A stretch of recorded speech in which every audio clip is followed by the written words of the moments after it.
ਚਲੋ ਹਾਂਜੀ ਜੀ ਗੁਰਪਿਆਰੀ ਸੰਗਤ ਜੀ, ਹੁਣੇ ਹੀ ਬਹੁਤ ਜ਼ਬਰਦਸਤ ਕਿਸਮ ਦਾ ਭੁਚਾਲ ਆਇਆ। ਰੱਬ ਖੈਰ ਕਰੇ ਔਰ ਮਿਹਰ ਕਰੇ। ਉਮੀਦ ਕਰਦੇ ਹਾਂ ਕਿ ਕੋਈ ਨੁਕਸਾਨ ਨਹੀਂ ਹੋਇਆ ਹੋਏਗਾ, ਪਰ ਪੂਰੀ ਧਰਤੀ ਹਿੱਲ ਗਈ ਹੈ ਜੀ। ਇੱਕ ਵਾਰੀ ਸਾਡੇ ਵੀਰ, ਮੈਂ ਕੀ ਕਹਾਂ, ਅੱਜ ਮੇਰਾ ਦਿਲ ਬੜਾ ਖੁਸ਼ ਹੋਇਆ ਔਰ ਅੱਜ ਮੈਂ ਸਾਰਿਆਂ ਦੇ ਸਾਹਮਣੇ ਉਹ ਬੋਲੀ ਬੋਲਾਂਗਾ ਕਿ ਜਿਹੜੀ ਬੋਲੀ ਮੇਰੇ ਪੁਰਖ ਬੋਲਦੇ ਹੁੰਦੇ ਸੀ। ਅਸੀਂ ਵੀ ਉੱਥੋਂ ਸ਼ਕਰਗੜ੍ਹ ਕੋਲ ਆਏ ਦੇ ਹਾਂ, ਜੰਮੂ ਦੇ ਨਾਲ ਵੱਜਦਾ ਹੈ ਸਾਡਾ ਪਿੰਡ। ਤਾਂ ਭਾਈ ਸਾਹਿਬ ਵੀ ਸਾਡੇ ਕੋਲ ਜੰਮੂ ਕੋਲ ਪਹੁੰਚੇ ਦੇ ਆ। ਤੇ ਕਿਉਂ ਜਨਾਬ? ਵਾਹਿਗੁਰੂ ਜੀ ਕਾ ਖਾਲਸਾ, ਵਾਹਿਗੁਰੂ ਜੀ ਕੀ ਫਤਿਹ। ਮੇਰੇ ਪਿਤਾ ਜੀ ਦਾ ਨਾਮ ਦਲਜੀਤ ਸਿੰਘ ਤੇ ਮੇਰੇ ਦਾਦਾ ਜੀ ਦਾ ਨਾਮ ਸਰਦਾਰ ਹਰਨਾਮ ਸਿੰਘ ਆਰਟੀਸੀ ਵਾਲੇ, ਤੇ ਉਹਨਾਂ ਦੇ ਪਿਤਾ ਜੀ ਸਨ ਹੀਰਾ ਸਿੰਘ। ਅੱਛਾ। ਉਹਨਾਂ ਦਾ ਪਿੰਡ ਸੀ ਮਸ਼ਰਾਬਾਦ ਤੇ ਪਿੰਡ ਬੱਕਾ, ਉੱਪਰਲਾ ਬੱਕਾ। ਅੱਛਾ। ਜੋ ਮੇਰੇ ਦਾਦਾ ਜੀ ਕਹਿੰਦੇ ਨੇ। ਇੱਕ ਦੁਬਾਰਾ ਬੋਲਿਓ, ਜ਼ਿਲ੍ਹਾ ਕਿਹੜਾ ਸੀ? ਜ਼ਿਲ੍ਹਾ ਮਸ਼ਰਾਬਾਦ। ਹੈ ਕਿਹੜਾ ਕਹਿੰਦੇ ਨੇ? ਮਸਰਫਾਬਾਦ। ਮੁਜ਼ੱਫਰਾਬਾਦ। ਜੀ ਵਾਹ ਜੀ ਵਾਹ, ਮੁਜ਼ੱਫਰਾਬਾਦ ਆਜ਼ਾਦ ਕਸ਼ਮੀਰ ਦੀ ਗੱਲ ਕਰ ਰਹੇ ਹਾਂਜੀ। ਜਿਵੇਂ ਇਹਨਾਂ ਨੇ ਕਿਹਾ ਕਿ ਜੰਮੂ ਜਾ ਕੇ ਵਸੇ ਨੇ। ਬਿਲਕੁਲ। ਤੇ ਜੰਮੂ ਜਿਹੜਾ ਸਿਆਲਕੋਟ ਦੇ ਨਾਲ, ਖਾਰੀਆਂ ਦੇ ਨਾਲ, ਮੀਰਪੁਰ ਦੇ ਨਾਲ, ਗੁਜਰਾਤ ਦੇ ਨਾਲ, ਸਿਆਲਕੋਟ ਦੇ ਨਾਲ, ਨਾਰੋਵਾਲ ਦੇ ਨਾਲ। ਸਿਆਲਕੋਟ ਦੇ ਨਾਲ ਅਸੀਂ। ਠੀਕ ਹੈ ਜੀ। ਇਹ ਦੇਖੋ ਜੀ, ਮੈਂ ਪੂਰਾ ਨਖੇੜਾ ਕਰਤਾ ਪੂਰੇ ਬਾਰਡਰ ਦਾ, ਜੰਮੂ ਦੇ ਬਾਰਡਰ ਦਾ, ਕਿਉਂਕਿ ਮੇਰੇ ਪੁਰਖ ਪਤਾ ਨਹੀਂ ਕਿੰਨੀਆਂ ਸਦੀਆਂ ਪਹਿਲੇ ਕਸ਼ਮੀਰ ਤੋਂ ਉਤਰੇ ਸੀ ਤੇ ਜੰਮੂ ਦੀ ਭਾਸ਼ਾ ਉਹ ਵੀ ਬੋਲਦੇ ਨੇ। ਕਿੱਥੋਂ ਆਏ ਕਰਦੇ ਹੋ ਤੇ ਕਿੱਥੇ ਜਾਏ ਕਰਦੇ ਹੋ? ਹਾਂਜੀ। ਤੇ ਦਾਦਾ ਜੀ ਬੜਾ ਮਿਸ ਕਰਦੇ ਨੇ। ਉਹਨਾਂ ਦੀ 90 ਸਾਲ ਉਮਰ ਹੋ ਗਈ ਹੈ। ਅੱਛਾ। ਹਾਂਜੀ, ਉਹ ਆਉਣੇ ਦੀ ਬੜੀ ਖੁਆਇਸ਼ ਰੱਖਦੇ ਨੇ, ਪਰ ਉਹਨਾਂ ਦਾ ਪਾਸਪੋਰਟ ਨਹੀਂ ਸੀ। ਚਲੋ ਪਾਸਪੋਰਟ ਬਣਾਓ। ਹੁਣ ਪਾਸਪੋਰਟ ਬਣਾਵਾਂਗੇ, 6 ਮਹੀਨੇ ਬਾਅਦ ਦੁਬਾਰਾ ਅਗਰ ਰੱਬ ਨੇ ਬੁਲਾਇਆ ਤੇ ਆ ਜਾਵਾਂਗੇ। ਇੱਥੋਂ 4 ਘੰਟੇ ਲੱਗਦੇ ਨੇ ਮੁਜ਼ੱਫਰਾਬਾਦ। ਉਹਨਾਂ ਨੂੰ ਕੋਈ ਵੀ ਗੱਲ ਪੁੱਛੋ ਤੇ ਉਹ ਰੋਣ ਲੱਗ ਜਾਂਦੇ ਨੇ। ਉਹ ਉਹਨਾਂ ਨੂੰ ਆਪਣਾ ਪਿਤਾ ਜੀ ਯਾਦ ਆ ਜਾਂਦੇ ਨੇ। ਤੁਸੀਂ ਜ਼ਰੂਰ ਉਹਨਾਂ ਨੂੰ ਜਦੋਂ ਆਉਣ ਤੇ ਮੈਨੂੰ ਜ਼ਰੂਰ ਦੱਸਿਓ, ਉਹਨਾਂ ਦਾ ਇੰਟਰਵਿਊ ਕਰਾਂਗੇ।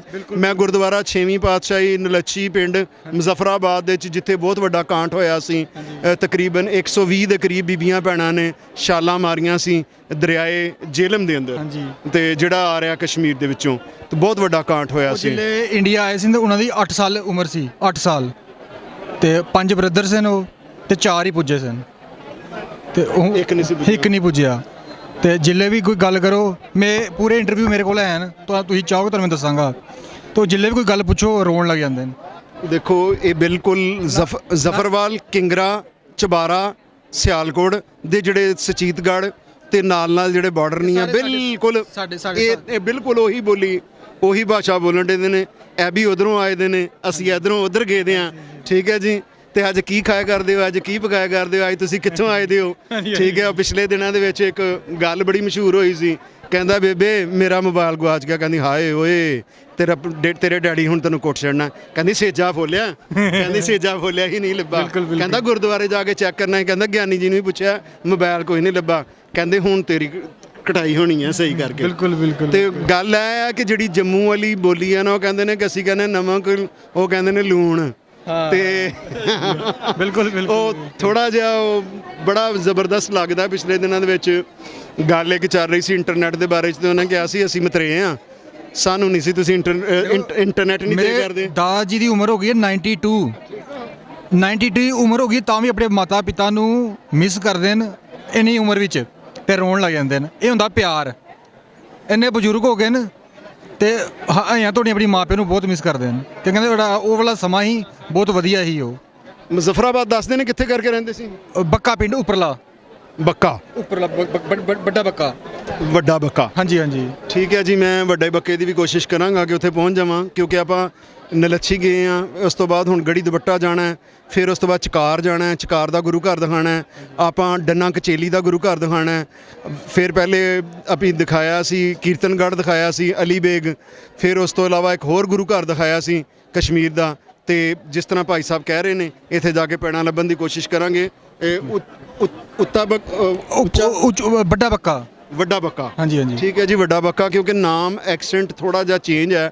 ਤੇ ਅਗਰ ਕੋਈ ਵੱਡਾ ਬੱਕਾ ਤੋਂ ਹੋਵੇ ਮੁਜ਼ੱਫਰਾਬਾਦ ਕਸ਼ਮੀਰ ਤੋਂ, ਤੇ ਸਾਡੇ ਨਾਲ ਸੰਪਰਕ ਕਰਿਓ, ਸਾਡੇ ਨਾਲ ਗੱਲ ਕਰਿਓ।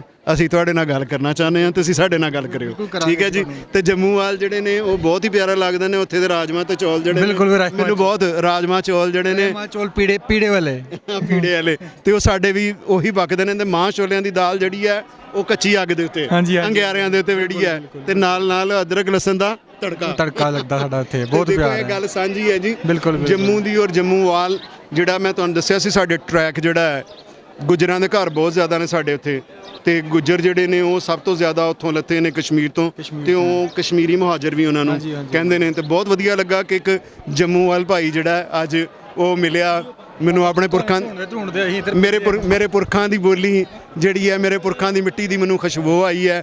ਗੁਰਦਾਸਪੁਰ ਹੋ ਗਿਆ, ਬਟਾਲਾ ਹੋ ਗਿਆ, ਜੰਮੂ ਹੋ ਗਿਆ, ਇਹ ਸਾਰੀ ਇੱਕ ਹੀ ਭਾਸ਼ਾ ਹੈ, ਇਹ ਸਾਡਾ ਇੱਕ ਹੀ ਪਹਿਨਾਵਾ, ਸਾਡੀ ਇੱਕ ਵਰਗੀ ਹੀ ਰੀਤ ਰਿਵਾਜ। ਜਦੋਂ ਮੈਂ ਪੰਜਾਬੀ ਦੇ ਵਿੱਚ ਕੁਝ ਗੱਲਾਂ ਕਰਦਾ ਸੀ ਤੇ ਇੱਕ ਦੋ ਬਜ਼ੁਰਗ ਮੈਨੂੰ ਕਹਿੰਦੇ, ਓਏ ਮੁੰਡਿਆ, ਮੈਂ ਕਿਹਾ ਹਾਂਜੀ, ਕਹਿੰਦਾ ਨਾਰੋਵਾਲ ਦਾ ਸਿਆਲਕੋਟ ਦਾ, ਮੈਂ ਕਿਹਾ ਜੀ ਦੋਵਾਂ ਪਾਸੇ ਨਾ। ਮੈਂ ਕਿਹਾ ਤੁਹਾਨੂੰ ਕਿੰਝ ਪਤਾ? ਕਹਿੰਦਾ ਤੇਰੀ ਭਾਸ਼ਾ ਦੱਸਦੀ ਹੈ, ਤੇਰੀ ਪੰਜਾਬੀ ਦੱਸਦੀ ਹੈ, ਕਿਉਂਕਿ ਜਿਹੜੀ ਤੂੰ ਬੋਲੀ ਬੋਲਣਾ ਹੈ ਜਾਂ ਬੋਲੇ ਕਰਨਾ ਹੈ। ਜਦੋਂ ਉਹਨੇ ਕਿਹਾ ਨਾ ਬੋਲੇ ਕਰਨਾ ਹੈ, ਤੇ ਫਿਰ ਮੈਂ ਸਮਝ ਗਿਆ, ਮੈਂ ਕਿਹਾ ਯਾਰ ਇਹ ਤੇ ਉਹੀ ਹੈ ਜਿਹੜੇ ਆਪਣੇ ਸੀ, ਸਾਡੇ ਗੁਆਚੇ ਤੇ ਲੱਭ ਗਏ ਨੇ ਸਾਨੂੰ। ਬਹੁਤ ਵਧੀਆ ਲੱਗਾ। ਤੁਸੀਂ ਆਪਣੇ ਪਿੰਡ ਨੂੰ ਕਿੰਨਾ ਮਿਸ ਕਰਦੇ ਹੋ? ਮੇਰਾ ਪਿੰਡ ਅੱਜ ਵੀ ਪਾਕਿਸਤਾਨ ਦੇ ਵਿੱਚ ਹੀ ਹੈ। ਮੇਰਾ ਪਿੰਡ ਸਠਿਆਲਾ ਹੈ, ਵੱਡਾ ਸਠਿਆਲਾ। ਸਠਿਆਲੇ ਦੇ ਜਿਹੜੇ ਨੇ ਨਾ, ਤੁਸੀਂ ਗੂਗਲ ਕਰੋ ਨਾ, ਤੇ ਇੱਕ ਗਾਣਾ ਵੀ ਹੈ, ਮੇਰਾ ਪਿੰਡ ਸਠਿਆਲਾ ਜੀ, ਠੀਕ ਹੈ ਜੀ, ਉਹਦੇ ਤੇ ਕਾਫੀ ਹੈ। ਔਰ ਭਾਈ ਅੱਜ ਕੱਲ੍ਹ ਫਰਾਂਸ ਹੁੰਦੇ ਨੇ ਜਿਨ੍ਹਾਂ ਨੇ ਲਿਖਿਆ ਉਹ ਗਾਣਾ, ਲੇਕਿਨ ਉਹ ਸਠਿਆਲਾ ਇੰਡੀਆ ਦੇ ਵਿੱਚ ਹੈ। ਸਾਡਾ ਸਠਿਆਲਾ ਜਿਹੜਾ ਡਿਸਟ੍ਰਿਕਟ ਨਾਰੋਵਾਲ ਦੇ ਵਿੱਚ ਹੈ, ਔਰ ਤਹਿਸੀਲ ਜ਼ਫਰਵਾਲ ਦਾ ਹੈ। ਬਿਲਕੁਲ ਜੰਮੂ ਦਾ 30 ਕਿਲੋਮੀਟਰ ਦਾ ਬਾਰਡਰ ਹੈ ਬਿਲਕੁਲ ਸਾਡੇ ਤੋਂ।